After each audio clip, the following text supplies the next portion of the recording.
What's going on, my fellow Jedi and Padawans? Welcome back to another Jedi gaming video. Thank you guys so much for coming back to the channel, and if you guys are new, welcome. We got some exotics going over today from each of our classes, Hunter, Titan, and Warlock, that I think are going to pair perfectly with ARC 3.0 next season. This is my top 5 for each of our classes, but before we get into that, got that banger of a giveaway for this beautiful monitor here from Pixio. It's a 144 hertz monitor with that 1 millisecond refresh on it, so you're not going to miss anything when you're gaming with this bad boy. Thank you to Vast for hosting this giveaway. Super awesome monitor for y'all, so make sure to hit that link down below to get into the giveaway. So good luck to everybody in getting this awesome monitor. Now, like I said, I was going to go over my top 5 exotics that I'm going to be taking in next season for ARC 3.0 synergy on our Hunter, Titan, and Warlock. So first off, we're going to go with the Blight Ranger. Hopefully this becomes fixed and Bungie does something with it, because the Voltaic Mirror perk on it, attacks with your redirected arc staff deal massively increased damage and generate power orbs for us. So I think this is going to be a great exotic helmet for next season in ARC 3.0 synergy. Next off, we got the Liar's Handshake exotic arms with cross counter. Using your arc melee ability or being hit by a melee attack allows you to follow up with an extremely powerful melee. Now this already does some crazy damage when you're pairing it with something like 1-2 punch. This is some gnarly damage that we can get, so next season gonna be even better with some crazy DPS on Hunter with just your melee. Next right here, we got the classic Radiant Flux with that Synaptic Junctions armor perk. So a quick successive attacks with our arc staff increase its damage output and duration. So hopefully this becomes very good next season with that ARC 3.0 changes and arc staff dealing some crazy damage or add clear potential with some super long duration. Right here is going to be a chess piece that I am running for some crazy grenade builds in the Lucky Raspberry. So we have increases the chaining capabilities of our arc bolt grenades and has a chance to recharge it each time it deals damage. A full chain always recharges. So this is going to be some crazy arc bolt grenade spam next season, in my opinion, for our Hunter. We'll see what some of the changes end up being, since we are probably going to be able to use every other grenade as well. Last but not least, something that I think needs a little bit of help on the exotic side, I'm going to go with the Raju's Harness. So we can deactivate our Whirlwind Guard, our Middle Tree Arcstrider right now, which actually doesn't consume any more of our super. So it's a very good way to just block an attack immediately and then deactivate it, so you still have the majority of your super left and you can get it back fast. We'll see what kind of changes happens with this and ARC 3.0 next season. Moving on to the Hunter, we got the Insurmountable Skull Fort. This thing is already nuts with kills with your arc melee ability, trigger health regeneration, and instantly restore that melee energy. So I think this is going to be very good for increasing our health with that survivability, whatever we get in our aspects and fragments, as well as that nice infinite melee span for something like Thunder Crash or even Shoulder Charge. Very curious to see what we can do with this helmet next season.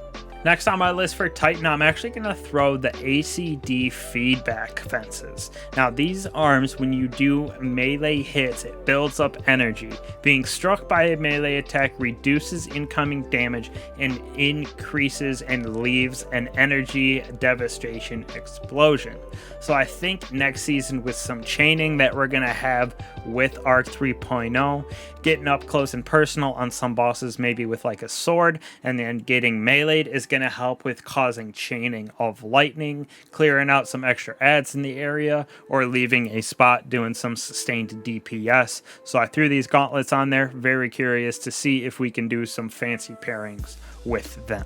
Now, just like the insurmountable skull fort was going to be for a melee spam, we're going to go right here, the Armentarium chest piece for grenade spam. It gains an additional grenade charge, but with the ability that we're going to have all of the different grenades from the different classes, I think that this chest piece is going to be super key for having some Titan grenade spam builds with Arc 3.0 next season, so I'm super excited to bring this in and make those builds. Now, this one is probably number one for Titans for a lot of people. The Curios of the Falling Star, very much used right now with Thunder Crash, giving us that high damage DPS on bosses. Champions absolutely wiping out everything. You gain an overshield the longer it lasts and the further you travel from your striking target. So this right here is a very high energy DPS Thunder Crash, as well as survivability when you do it from a little bit farther away. So I think this is going to be super gnarly with Thunder Crash and Arc 3.0 next season. I'm sure everyone's looking forward to this one right here.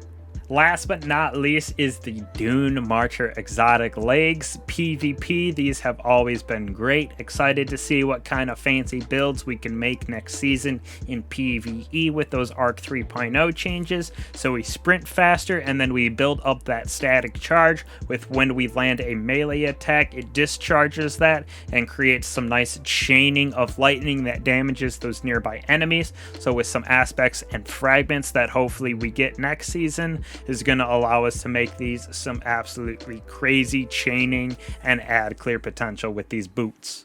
Moving on to our Warlock, we got the Crown of Tempest helmet. Been pretty meta for Stormcaller for basically forever. Arc ability kills increase the recharge rate of your arc abilities and extends the duration of Storm Trance. So that's why this has been used with Tickly Fingers for so long, and just Arc in general because of its ability recharge rate. So next season, ability spam gonna be super key, and then that Storm Trance with this helmet and our Warlock. Next off, we have the Getaway Artist. Very, very interested to see what kind of builds we're going to be able to make with Arc 3.0. By converting our Arc Grenade into a supercharged Arc Soul, this Arc Soul functions as an autonomous turret, so it's going to be very good for going in on those solo hunts, solo expeditions, whatever you're doing, lost sectors, dungeons. I think having that chain ability of Warlock and the Arc, these exotic arms, is going to be pretty gnarly next season. Now right here is a chest piece I'm sure y'all haven't heard about or used in a hot minute, the Vesper of Radius. So this next season hopefully has some nice Arc 3.0 synergy with its Planetary Torrent armor perk. When a Rift releases that arc, shock waves when it's cast.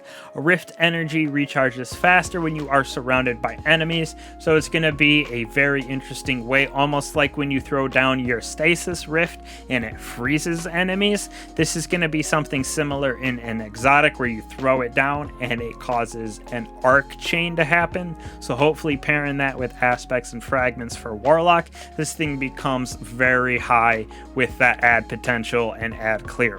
Right here we have another chest piece in the Storm Dancer's Brace with its exotic armor perk, Ascending Amplitude. So each target we defeat with our Storm Trance increases its damage it deals and refunds super energy. So this is going to be very good for that Storm Trance super, and then just chaining its lightning and keeping it going with some very high DPS as long as we got other adds in the area. So I'm very excited to see what kind of builds we're going to be able to make with this as well.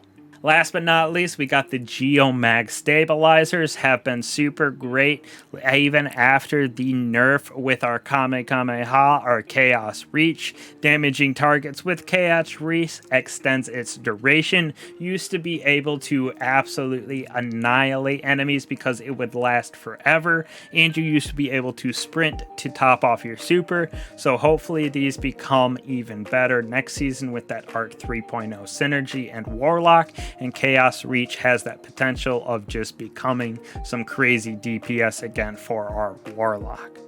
So that was it for the exotics, my top 5 for each Hunter, Titan, and Warlock going into next season with Arc 3.0. Super close, only a few days away. Cannot wait for the super fun builds and that new content coming out. So thank you guys again for that support and watching the channel. It means so much to me. I'll catch y'all on the next one. Peace.